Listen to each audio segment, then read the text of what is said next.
Hey everyone, Discordian Kitty here, and I'm just gonna say it. I think Xal'atath is my favorite World of Warcraft villain of all time. And not just because she's a hot lady. After all, Ashara exists, and I absolutely adore her as well, granted, but there's just something special about Xal'atath. Is it her smile? Is it her feet? No, it's her absolute masterful display of manipulation. If the jailer was an example of a villain done badly, going around calling everyone fools while you keep being told how charming and manipulative he's actually supposed to be, Xal'atath is an example of a villain done really, really well. Not because she's unpredictable. Xal'atath is actually very predictable, but because she's just so believable. She's an excellent con artist, and I love a good con artist. In fiction, obviously. Real con artists hurt grandmothers and suck. Xal'atath would probably hurt a grandmother, but it's a fictional grandmother, so it's okay. So today I thought we'd go over the history of Xal'atath, but more specifically, the history of Xal'atath's extremely long, extremely effective con. Just a note on spoilers. The new raid is out, but not everyone has seen the ending yet, including myself. I mean, I've seen it, thanks to Wowhead, but I haven't played it, and I haven't had a chance to get my own footage yet. So while I could bribe, borrow, and steal footage from other people, I'd really rather not. Instead, I've decided to avoid commenting on the finale of the Ghosts of Koresh for this video, and rather save my breakdown and the last few quests and the reveals in those cinematics for another time. Besides, there's already plenty to be getting along with. Xal'atath's manipulations have been going for a very long time. We don't know a whole lot about her history. A line that briefly appeared on the PTR mentioned her world was destroyed by Dimensius, the implication being that she was once immortal. Yasharaj says Xal'atath was embraced by the darkness, in other words, not from the void originally, but ended up associated with the void, kinda like Ilaria. There have also been a lot of recent references to mortals being able to transform into void creatures. It happened to Locus Walker's old lover, Chryson. Xal'atath was the harbinger of Dimensius, so she does seem to be a bit of a Silver Surfer trope. I understand that reference now thanks to Pedro Pascal being the only reason to sit through the new Fantastic Four movie. Actually, no, that isn't true. Not even he could make it worth sitting through that movie. But it would probably be a mistake to assume Xal'atath was ever as nice and innocent as Julia Garner's Silver Surfer. Many thousands of years ago, when Dimensius began to approach Koresh, many Koreshi began to hear a radiant song from their own planet, just like the one the people in Azeroth are hearing now. But some heard a different voice. Xal'atath, the harbinger of Dimensius, started to reach out to select Koreshi people. In fact, a similar thing happened very recently on Azeroth. During the War Within Features overview, Ilaria told us, "My visions are not the same as the others.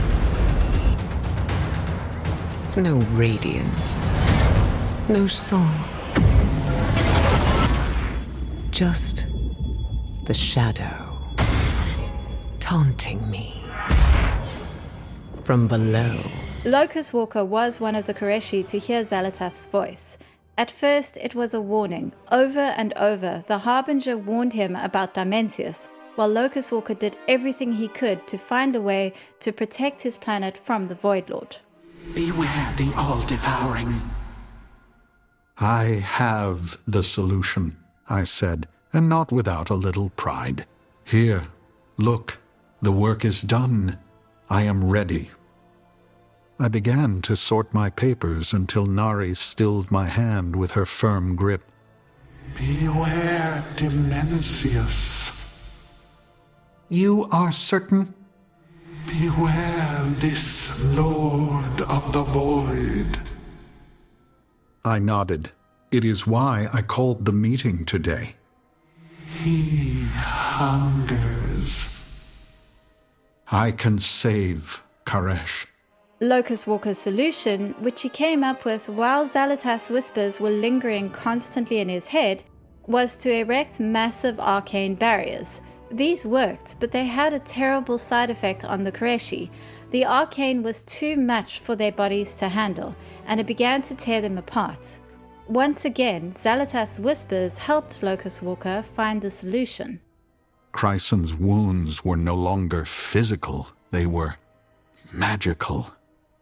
The transmutation powers of the Rishi ribbons had surpassed some threshold, something beyond my calculations, yet again. No longer beings of flesh. I froze where I stood, the arcane glow from Chryson's body a ripple across the room, across my body. Something more. I listened to the voice in my mind, resisting the urge. Yes, you know it is the answer. To turn and face a presence I felt suddenly at my shoulder, but You know it. which was not there. Xal'atath showed Locus Walker how to transform the ethereal into energy beings, which allowed them to survive the destruction of their corporeal forms. And this is why, even though he knows Xal'atath is bad news, Locus Walker has been so adamant to rely on her help again. Now remember, the ethereal were only losing their bodies because of something Xal'atath was involved in the first place. She helped create the problem that she is credited with solving, and because she did help solve it, it fostered a level of trust in Locus Walker against even his own better judgment. And more recently, we've seen Xal'atath do the exact same thing. Actually, we helped Xal'atath do the exact same thing. When it comes to being complicit, we really do win all the prizes, like go us! During the Ghosts of Koresh main campaign, we need to get the Wastelanders on our side. To help set up an audience, Xal'atath has us summon and then defeat a Void Elemental. We need to talk to their leader. Nothing attracts leaders like a crisis. Let's go cause one, and then solve it. This works like a charm. The Wastelanders are impressed, and while they're still very suspicious, they agree to hear us out. This stranger is an ally of the rabble. Why does their soul remain tethered? They fought the void. We should hear their words before execution. This broken world is not yet finished. But it will be if the old devouring returns. Help me annihilate Demencius. The rabble can always come next. We will hear you out. For now. And just like that, Xal'atath has her foot in the door. I'm sorry, I couldn't resist. But we're getting ahead of ourselves. Back to her early history with Koresh.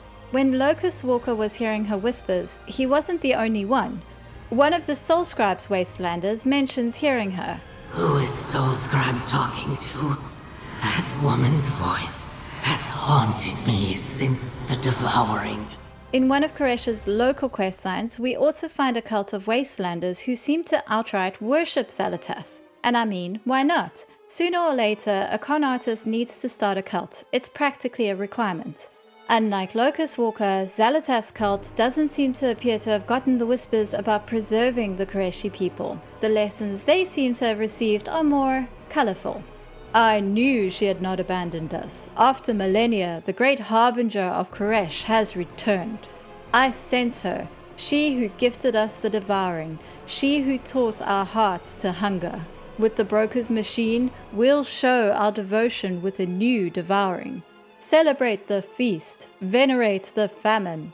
The Narcroan honor Xal'atath by feasting, which doesn't sound too bad until you realize their feasts are less like Christmas dinner and more like ripping people's souls from their bodies and feeding it into a devouring machine that they're trying to overload with enough power it becomes unstable and destroys what's left of Koresh. For whom have we waited these long millennia? Xal'atath. For whom do we labor? Who taught our hearts to hunger? Xal'atath.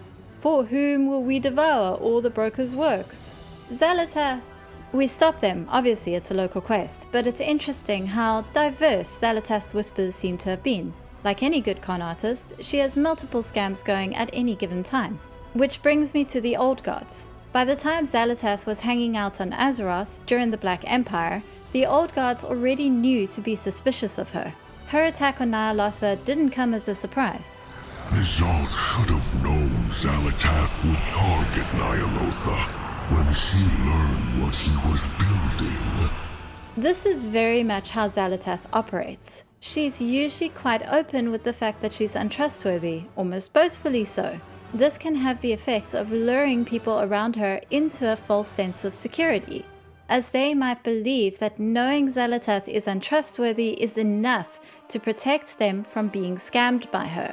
Again, we've seen this with Locus Walker. He knows not to trust Xal'atath, but he believes he can still have a limited reliance on her out of necessity. He believes he's got a handle on her, that ultimately he's in control. The old guards believed the same. We know how Xal'atath's attack on Ny'alotha ended. She wound up trapped in the blade that we found her in. But even as she appeared to be losing, she was setting up her next scam. But that was not all Xal'atath said. The tablet states she whispered in a voice only N'Zoth could hear. Consider what greatness could be yours if your siblings did not stand in your way. The offer stands. You need only reach out and claim it. As you know from my Return of the Black Empire video, I'm 100% convinced that N'Zoth was not, as he believes, the only old guard to receive this whisper. This tablet that recorded the story was found in the same location where N'Zoth was buried. It's from his records. I don't really know why an old guard would keep a record of the secret deals he made, but maybe he's just big into journaling. In the quote, Xal'atath doesn't say, "Hey N'Zoth, let's make a deal." She says, "Consider what greatness could be yours if your siblings didn't stand in your way." Remember that song, "You're So Vain, I Bet You Think This Song Is About You"? I know it's a song that was written before I was born actually, but it's famous enough that you should have heard it. Actually, that's a great illustration right there. I said you should have heard it. You, the person watching this video. But it's a message for anyone who's watching. There are literally dozens of you. In other words, this is a whisper Xal'atath could have sent out simultaneously to all 4 old gods. They would have all heard it and thought they were the only one. As a dagger, Xal'atath gained a bit of a reputation. She was known to offer a great deal of power, to whisper to a wielder in a way that made them feel extremely special and unique, and then suddenly abandon them, usually in their hour of greatest need. When we met Xal'atath, she was in the hands of some poor Twilight bro who had thoroughly drunk the Kool-Aid. While searching for clues, we learn about how, after meeting Xal'atath, this guy's entire personality changed. The Shadow Deacon was a cautious and calculating master, preferring the secrecy of the shadows to direct action. Ever since he found the blade, his entire demeanor has changed. Arrogant, commanding, audacious, he now favors a bold plan to restore power to the Twilight's hammer. A common theme with Xal'atath's wielders is that they become obsessed with her, often spending hours listening to her whispers. Sometimes we can hear the Shadow Deacon speaking to someone in his tent. And when we encounter the Shadow Deacon ourselves, we see the same arrogance, driven directly by the power Xal'atath has been offering him. When Xal'atath discards him, it very obviously comes as a shock. You think to stop me? With this weapon, I can do anything. This shouldn't be happening. Why aren't you protecting me? Weak and pitiful. The Twilight Father did not dare wield me, for he knew the price of failure. And this is when Xal'atath turned her attention to us. Well, to the Shadow Priest player specifically. You, on the other hand. Yes, I foresee us doing great things together. Take hold of my haft and I will aid you. For now. It was the first of many compliments. The arrogance that Xal'atath's previous wielders express never came out of nowhere. Xal'atath, as a weapon, offers a great deal of power while whispering constantly in your ear about how powerful you are, how much she enjoys working with you, how you're her favorite. Hello, my champion. Sharp as a blade, aren't you? If it isn't my favorite mortal. I mean, this is pretty straightforward manipulation. It's very hard not to enjoy compliments. You want to believe you're special, that Xal'atath is right about you. Player characters are also predisposed to be vulnerable to this. We all have main character syndrome because we're meant to. The game is designed around making us feel like the main character. You know Xal'atath is untrustworthy, but you also know she likes you. Maybe other people are in danger, but you're better than them. Those past wielders were weak. Obviously, you're not as gullible as Twilight Bro. He was pathetic. You, on the other hand... And because you're tempted to believe Xal'atath's compliments, you might even be tempted to believe the other things she tells you. With my help, victory awaits. We're in this together. I will do as I promised. Having already convinced the Shadow Priest player to wield her, Xal'atath immediately went on to manipulate them into allowing her gain more dark power. The cultists may try to stir him again, or he could awaken on his own. We must consume his essence to ensure he is gone forever. You know this must be done. You know this must be done is an example of something we see from Xal'atath a lot. With this wording, Xal'atath encourages us to believe we are the ones in charge. We're not doing what she just told us to do. We're doing what we know must be done. Now, if other people would tell us it's a bad idea, we can feel like we're defiantly standing up for our own convictions, even if they weren't actually ours to begin with. It creates a sense of control, even as the controls are being gently taken out of our hands. And Xal'atath does this a lot. Her early interactions with Locus Walker were the same. Yes, you know it is the answer. To turn and face a presence I felt suddenly at my shoulder, but You know it. which was not there. When Xal'atath is trying to convince Soulscribe that Koresh is still alive, she once again uses this technique. You and I know the truth. There can be no life without Koresh. Here, Xal'atath is also establishing an unconscious sense of camaraderie between herself and the Soulscribe. You and I know this. We share this knowledge. We are more likely to trust someone we feel close to, and shared special knowledge is an excellent way to make someone feel close to you.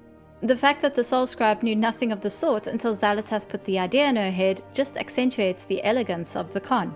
We already know what happened after the Shadow Priest picked up the blade. After several hijinks during which Xal'atath spotted Alleria and established her as a mark, After Lura's defeat, Alleria did something unprecedented. She absorbed the Naru's void energy into herself. Xal'atath's whispers grew eager. The caterpillar has become the butterfly. She is all but ours now. Xal'atath convinced the Shadow Priest to help her escape the blade using her usual mixture of compliments and misdirection. How glorious it is to be renewed. Though I haven't forgotten your callous misuse of me in Silithus. Such a waste of potential. It pleases me that we have a chance to spend more time together. You should know that of my many companions, you were my favorite. We will accomplish remarkable things together, you and I. Magnificent things. Unleash the Void Stone, my champion. It should provide the strength I need to help you find the other two relics.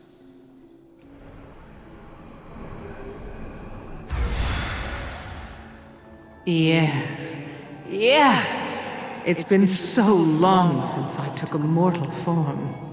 This body is pleasing, don't you think? Once again, you prove deserving of my admiration. Such a worthy champion. It is no mere coincidence that our paths intersect. You are meant to find me. I was meant to find you. A grand destiny lies before us. Surely you sense it as well as I. Hear me, God of the Deep. I have brought you the Opener, the bringer of truth, the torch that lights the way. Honor our bargain. free me to find my own fate. Go. But the blade must remain to serve my will. A fair exchange.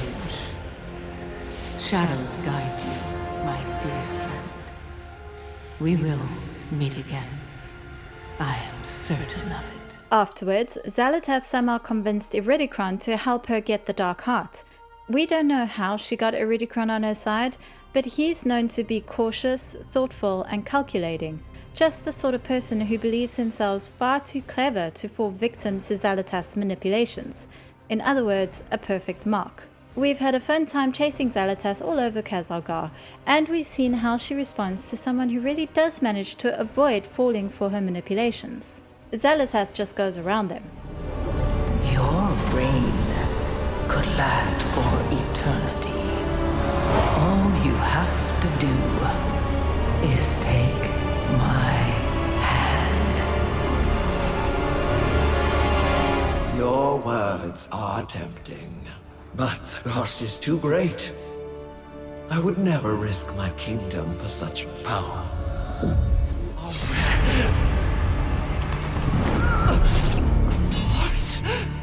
have you done? You're not the only one seeing ghosts, Mother. How sad to have a queen so wise, and yet so ignorant to the call of destiny. Her name is Xal'atath. Ansarek received exactly the same treatment we've seen almost all of Xal'atath's past wielders get. You promised Nothing. Yet I gave you everything. You were just not enough.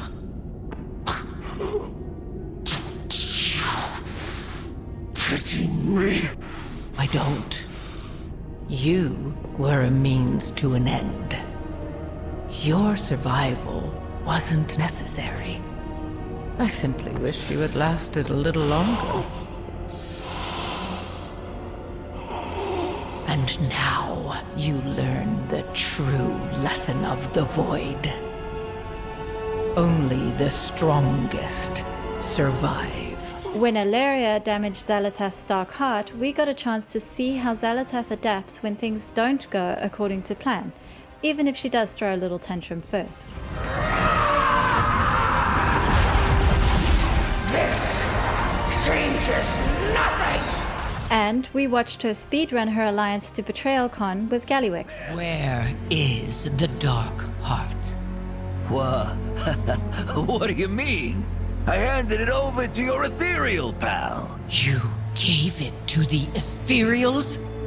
He wasn't working for you? I didn't know. I swear. Hey, we can still fix this. Just help me stomp this rebellion. You have outlived your usefulness. But I will enjoy watching them tear you apart. I don't need you. You know, as someone who hated Gallywix ever since he was introduced to me during the Goblin starting area, I've really grown to love him. You have to respect the defiance of someone who, having been abandoned by Xal'atath during their hour of need, immediately insists they didn't need her anyway. So many other characters completely fall apart after a betrayal like this, but Gallywix was already so unbelievably arrogant, he never needed the false arrogance that Xal'atath offered. What the hell, I'm gonna bring it up again. During Shadowlands, Gallywix made some sort of deal with the brokers of Cartel Xi, so even though he's dead, there's reason to believe that deal could have something to do with immunity from death and that he could still come back. I'm really hoping he does, and that it happens when Xal'atath least expects it, and that it really seriously interferes with her plans, not because Gallywix would suddenly be a hero or anything, but because revenge is like a debt, and Gallywix always pays his debts. I think that would be great, but side tangent, back to Xal'atath. During our adventures with her and Koresh, Xal'atath has been in fine form. You broke my dark heart, Illyria. Without it, I cannot prevent Dimensius's return. At least, not on my own. This is madness! We cannot trust her! I'm not asking you to trust her.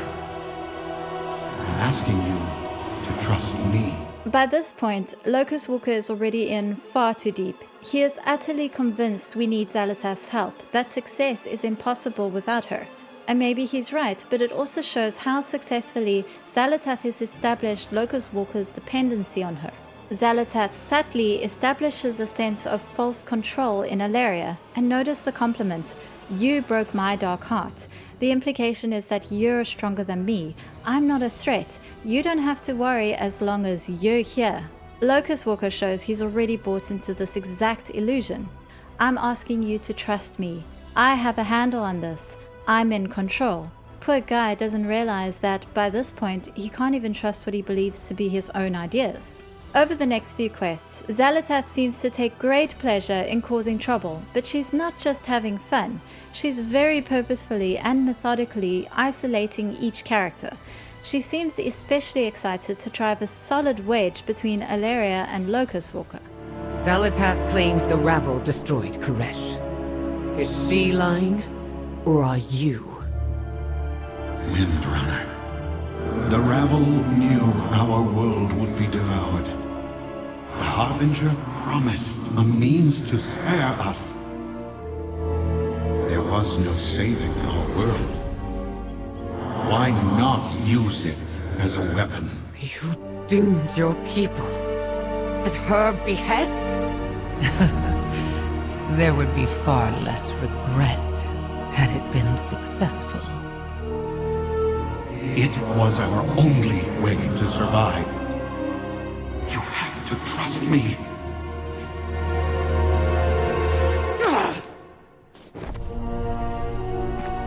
I have no more trust to give you. Any of you. Remember how Xal'atath whispered to multiple Koreshi when Dimensius was on his way? One of the hallmarks of that time was conflict. The Koreshi weren't just fighting a war with Dimensius, they started fighting with each other. Xal'atath even brings this up after successfully isolating Locus Walker. Locus Walker struggled to keep his secrets and still ended up hated and feared by the Koreshi. These oracles abandoned their ceremonial daggers and picked up assassination knives. Nexus King Salhadar betrayed the Ravel. The Ravel used their Rishi ribbons too early, and Dimensius was dispersed instead of destroyed. Perhaps this is my fault. I should have placed all the factions on Koresh under my heel from the start. Or perhaps there was nothing that could have been done. Life is chaos. Even if one controls vast cosmic power, there are still events out of your control. No use crying over shattered worlds, is there? It feels like a boast. Xal'atath causes conflict wherever she goes because she knows the easiest way to defeat your enemy is to isolate them, pit them against each other, stop them from unifying against you. And I think she also just finds it funny. When Xal'atath is tasked with getting Soulscribe and her Wastelanders on our side, it's like attending her masterclass in manipulation.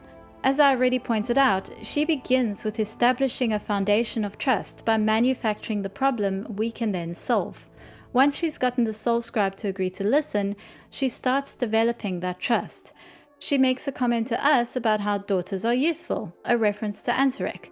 And we see how Soulscribe's daughter has already been convinced there's no harm in giving us a chance. Mother, allow them to prove themselves. If they succeed, we may have our revenge.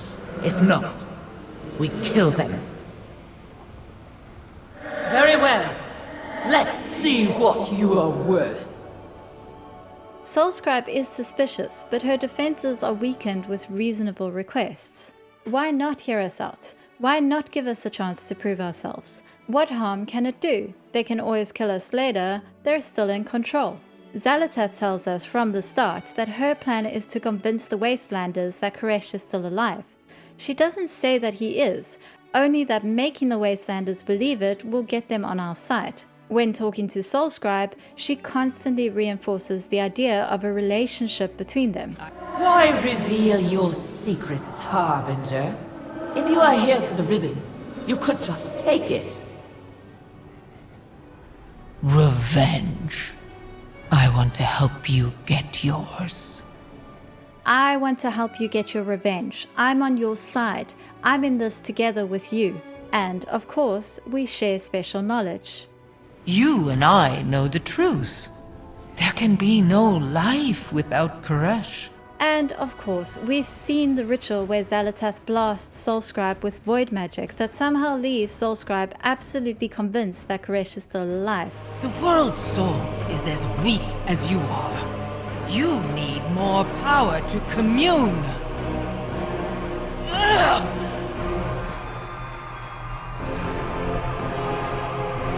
Feast! Touch the fading heart of your world!